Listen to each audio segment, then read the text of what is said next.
السياسية من حراك اليوم؟ تفضل. أقول أن هناك اتجاه لسيطرة رجال المال والأعمال وجنرالات الأمن على مفاصل الدول، إخلاء الساحة، قمع المعارضة. ما حدث في الكويت كان من الممكن وبسهولة شديدة جدا السيطرة عليه بصورة تليق بتاريخ الكويت في الحريات. كان من الممكن تطويق الديوانية وتطويق السادة النواب بطريقة حضارية تليق بهم. أما ضربهم أنا أقول أنه تصفية حسابات سابقة لكثرة ليس الحراك ولكن العراك السياسي وصلت الفكرة بين محمد. المعارضة وبين الحكومة الكويتية. شكرا لك. شكرا جزيلا. جابر الجابري من العراق أيضا هذه المرة.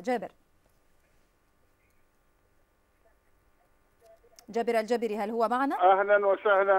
أهلا بك الأخت مريم ولضيفك الكريم. أهلا وسهلا الدكتور. حقيقة أنا أعطيني مساحة كي يدخل ما جرى في الكويت. تفضل. إن ما جرى ويجري حاليا في الكويت من أزمة سياسية، نعم نعتبرها أزمة، هو من حق أي إعلام يقوم بتغطيتها، وهذا أنا لا أنحاز للجزيرة لكوني صديق لها، ولكن لقول الحقيقة. فقد عوقبت الجزيرة بالإغلاق، كون أن هذه القناة قد غطت الحدث بصورة موضوعية، حيث أظهرت الحقائق التي أصبحت مكشوفة لدى المواطن الخليجي وغير الخليجي. ما قامت به الجزيرة من نشاط إعلامي هو تغطية كاملة، لأن الإعلام الكويتي هو في حالة شلل وفي حالة سبات، وأني أعتبر أن هذا الحدث هو حدث تاريخي، ولا يمكن الأخ الزايدي أن يعلل أو يعول على أن هذا الحدث مسألة داخلية كما أجابني قبل كم يوم. وأخيرا ما قامت به الجزيرة من تغطية لقد كان عجز إعلامي كويتي.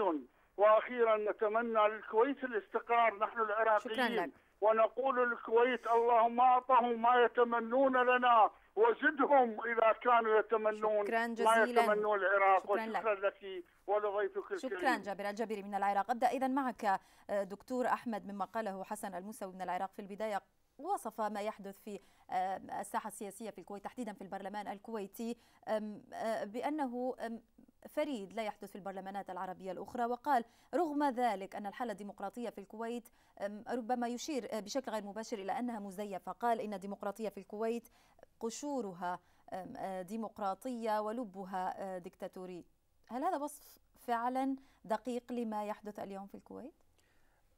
لا نختلف طبعا، يعني اختلف جملة وتفصيلا مع توصيف الأخ حسن من العراق، لأنه ربما لم يطلع على الدستور الكويتي ولم يطلع على التجربة الديمقراطية الكويتية ولا على تاريخ الكويت في خلال يعني على الأقل تاريخ الدستوري.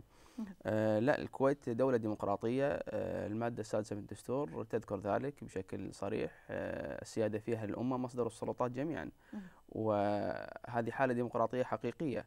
والكويت عاشت فترات طويلة من الديمقراطية وتتميز دائما بأن الانتخابات فيها شفافة وحرة، وفي حالات كثيرة تفوز فيها المعارضة في الأغلبية، والحكومة تمتثل لرأي هذه الأغلبية سواء كانت ممتعضة أو لا، هذا أمر آخر.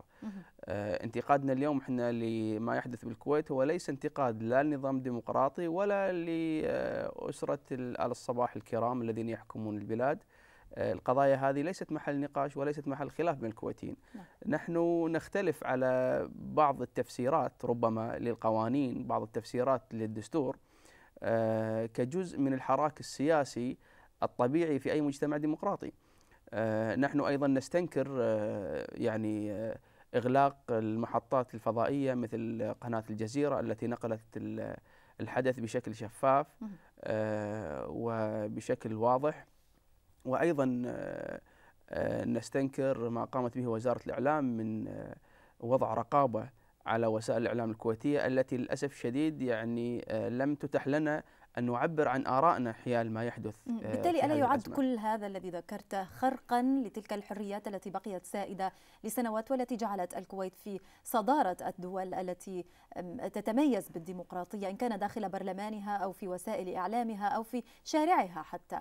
نعم هذا صحيح، ولذلك أنا أتمنى أن ما يحدث بالكويت اليوم هو مرحلة عابرة أو حدث عابر، باعتبار هو خرق صحيح، لكن أن يتم الكلام عن أن هذا يعني هذا هو جوهر الديمقراطية الكويتية، لا، أنا أختلف معه وأختلف أيضا مع المتصل من ليبيا.